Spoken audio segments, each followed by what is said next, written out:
नमस्कार दोस्तों, एक बार फिर आप सभी का स्वागत है। आशा करता हूँ आप सभी अच्छे होंगे, स्वस्थ होंगे। चैप्टर चल रहा था आपका सारे शिक्षा का जैविक आधार, और इसमें आज का जो टॉपिक है वो है सेल्डन का वर्गीकरण, क्रेसमर का वर्गीकरण, हिप्पोक्रेट्स का वर्गीकरण, जुंग का वर्गीकरण और स्प्रेंगर का वर्गीकरण, और बुद्धि अवधि और मनुष्य की आयु। तो इसमें जो आपका पहला टॉपिक है वो है मनुष्य की आयु। जो है मनुष्य की आयु जो है हम चार प्रकार से बांटा है, यानी मनोविज्ञान और शरीर रचना विज्ञान के आधार पर मनुष्य की आयु को चार भागों में बांटा गया है। सबसे पहली है वो है आपकी क्रोनोलॉजिकल एज, यानी कालक्रमिक आयु। इस आयु को हम वर्ष, महीने और दिनों में दर्ज करते हैं। तो इस आयु को हम बोलते हैं कालक्रमिक आयु। जैसे 15/7/1972 या आप बोल सकते हैं 17 मई 1972। तो इस प्रकार की जो आयु है वो कहलाती है आपकी क्रोनोलॉजिकल एज या कालक्रमिक आयु। इसी को तिथित आयु भी बोलते हैं। याद रखना, कौन सी आयु बोलते हैं? तिथित आयु भी इसी को बोलते हैं, तिथिक आयु। ठीक, अब आगे है आपकी एनाटॉमिकल एज, यानी शरीर रचना आयु। ये आयु व्यक्ति की अस्थि या ओसिफिकेशन बोन पर निर्भर करती है, जैसे दांतों की गिनती व स्थिति के आधार पर या स्केपुला अस्थियों के आधार पर भी इसकी गणना की जाती है। एनाटॉमिकल एज, अस्थि के आधार पर इसकी जो है पता कर एनाटॉमिकल एज का पता चलता है। और तीसरी है आपकी दैहिक आयु, आपकी फिजियोलॉजिकल एज। इस आयु का निर्धारण लड़कों में उनका पीविक है और लड़कियों में मासिक धर्म काल से इसकी गणना की जाती है। और चौथी है आपकी मेंटल एज। ठीक, तो ये चार हैं, याद रखना, बहुत इंपोर्टेंट है। इनमें से एक कोई सी पूछी जाती है, कालक्रमिक आयु और एनाटॉमिकल एज, फिजियोलॉजिकल दैहिक आयु और मेंटल एज यानी मानसिक आयु। मानसिक आयु का पता मनोवैज्ञानिक परीक्षणों से लगाया जाता है। बुद्धि लब्धि मानसिक आयु तथा कालक्रमिक आयु का एक ऐसा अनुपात है जिसे 100 से गुणा करने पर प्राप्त होता है। यानी बुद्धि लब्धि IQ क्या होता है? मानसिक आयु बटे कालक्रमिक आयु मल्टीप्लाई 100। ये कालक्रमिक आयु को ही हम बोलते हैं वास्तविक आयु, यानी IQ बराबर होता है MA/CA और इंटू 100। ठीक, ये आपकी बुद्धि लब्धि का सूत्र है।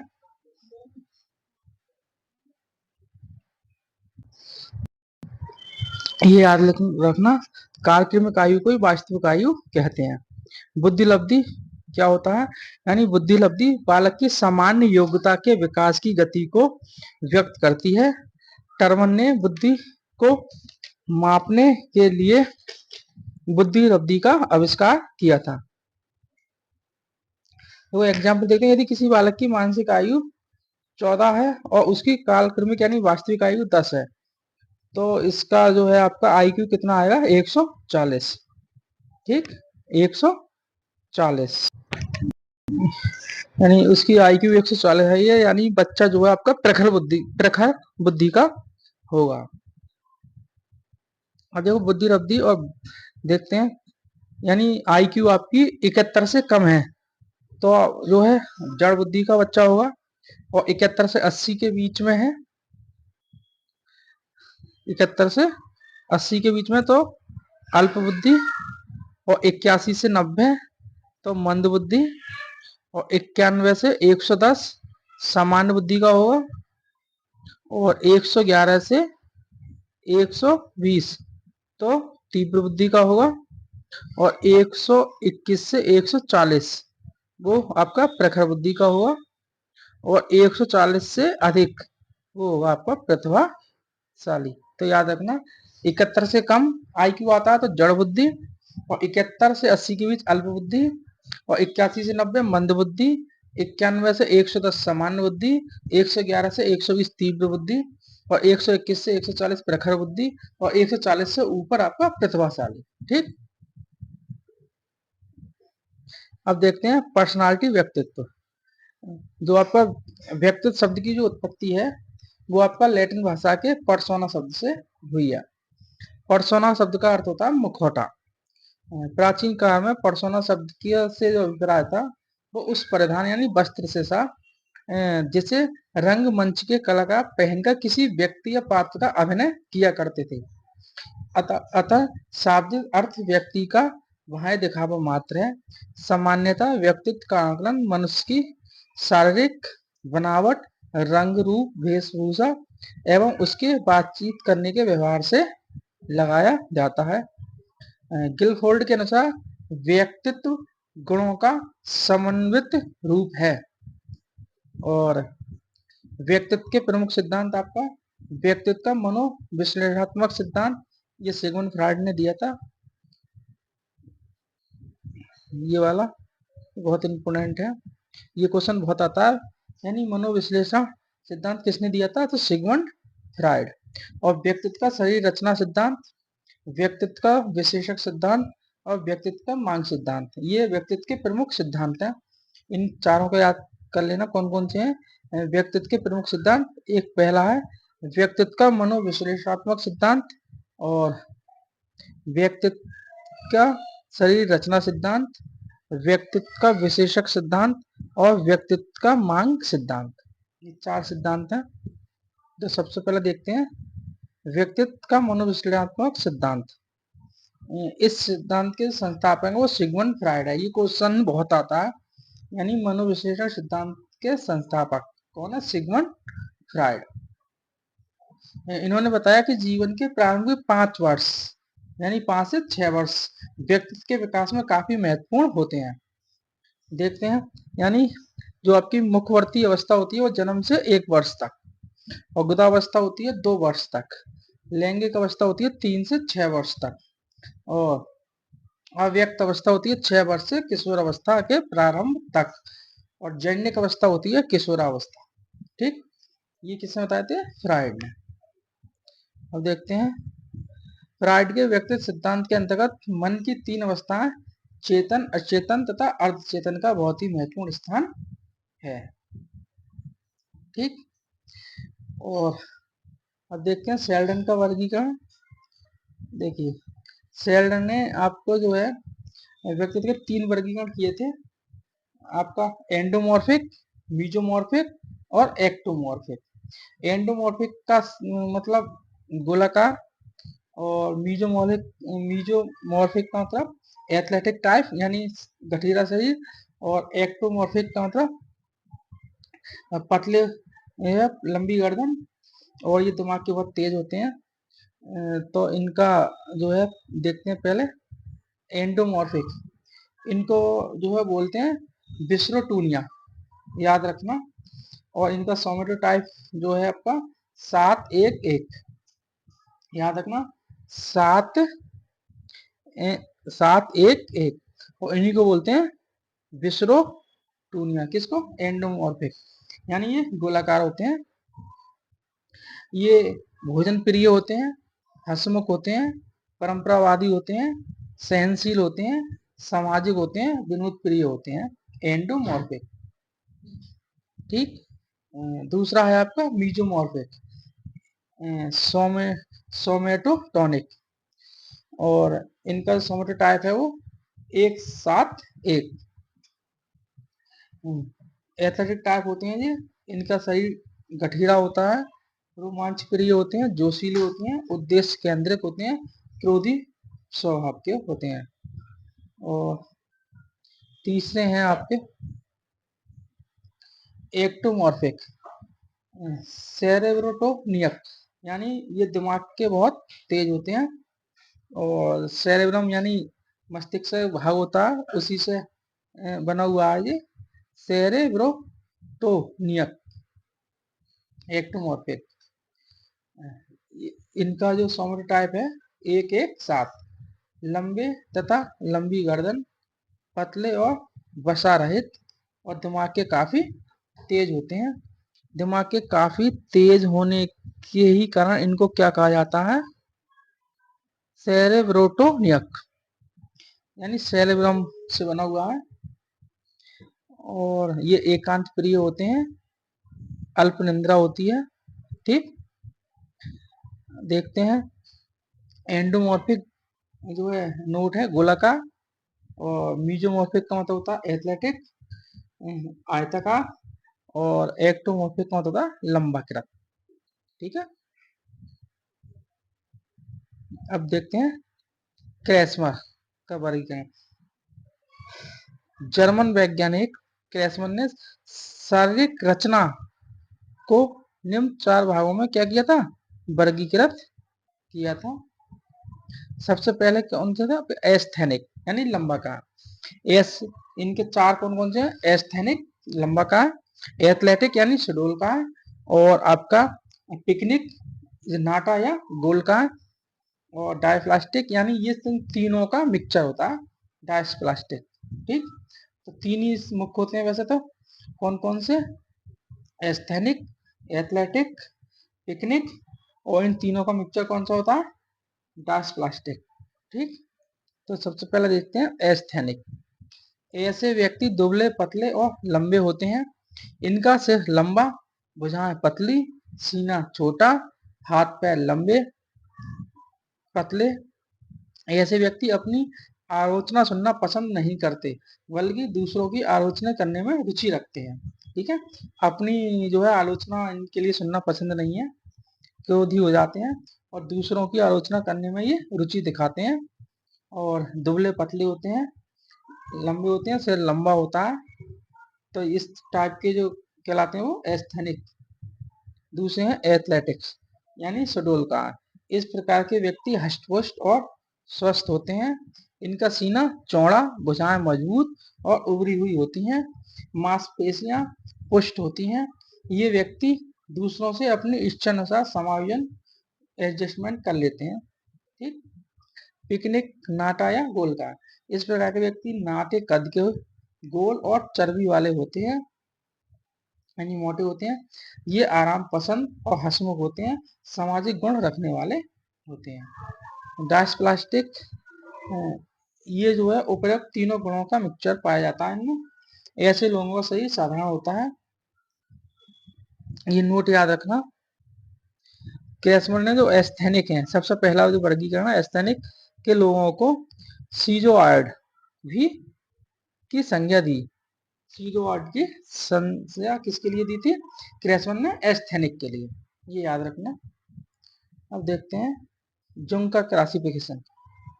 जुंग ने जो क्लासिफिकेशन किया था वो दिया था सामाजिक दृष्टिकोण के आधार पर। यानी जुंग ने सामाजिक दृष्टिकोण से व्यक्तित्व को 3 भागों में विभाजित किया: अंतर्मुखी, बहिर्मुखी, उभयमुखी। ठीक, जो अंतर्मुखी होते हैं वो आत्म केंद्रित, संकोची तथा कम सामाजिक होते हैं, यानी समाज में कम घुले मिले होते हैं। ऐसे व्यक्ति प्राय उदासीन रहते हैं, दिन में सपने देखना इनकी आदत होती है, और संकोची प्रवृत्ति के होते हैं। और दूसरे हैं बहिर्मुखी, ये मिलनसार, सहयोगी और चिंताविहीन, बाहरी दुनिया में रुचि रखने वाले, नेता बनने की योग्यता, बड़े स्पष्टवादी, अधिक लचीले, वस्तुनिष्ठ और अच्छे भाषणकर्ता होते हैं, यानी भाषा कला में ये बहुत दक्ष होते हैं। उभयमुखी, इनकी स्थिति दोनों वर्गों के मध्य होती है, यानी कॉमन है ये दोनों में, और इनका व्यवहार बहुत ही संतुलित होता है, तो उनके लिए उभयमुखी कहते हैं। अब देखते हैं स्प्रेंगर का वर्गीकरण। इन्होंने जो वर्गीकरण किया वो दिया था समाज शास्त्रीय आधार पर। व्यक्तित्व को 6 भागों में इन्होंने वर्गीकृत किया था स्प्रेंगर ने। कौन कौन सा? पहला ज्ञान प्रधान, दूसरा सौंदर्य प्रधान, तीसरा अर्थ प्रधान, चौथा राजनीति प्रधान, और पांचवा धर्म प्रधान, और छठा है समाज प्रधान। कौन सा? समाज प्रधान। ठीक है, तो याद रखना ये 6 हैं इनके। ज्ञान प्रधान, सौंदर्य प्रधान, अर्थ प्रधान, राजनीति प्रधान, धर्म प्रधान, समाज प्रधान। ये जो है इन्हें 6 भागों में बांटा था स्प्रेंगर ने। ठीक है, तो ये इनका वर्गीकरण है और किस आधार पर है? समाज शास्त्रीय आधार पर। तो ये याद रखना, स्प्रेंगर का वर्गीकरण है वो समाज शास्त्रीय आधार पर है और 6 भाग हैं, 6 भागों में बांटा है इन्होंने। अब अगला है आपका हिप्पोक्रेट्स का वर्गीकरण। तो इन्होंने जो बांटा है वो शारीरिक द्रव्यों के आधार पर, जो शारीरिक द्रव्य हैं उसके आधार पर व्यक्तित्व को इन्होंने 4 भागों में बांटा है।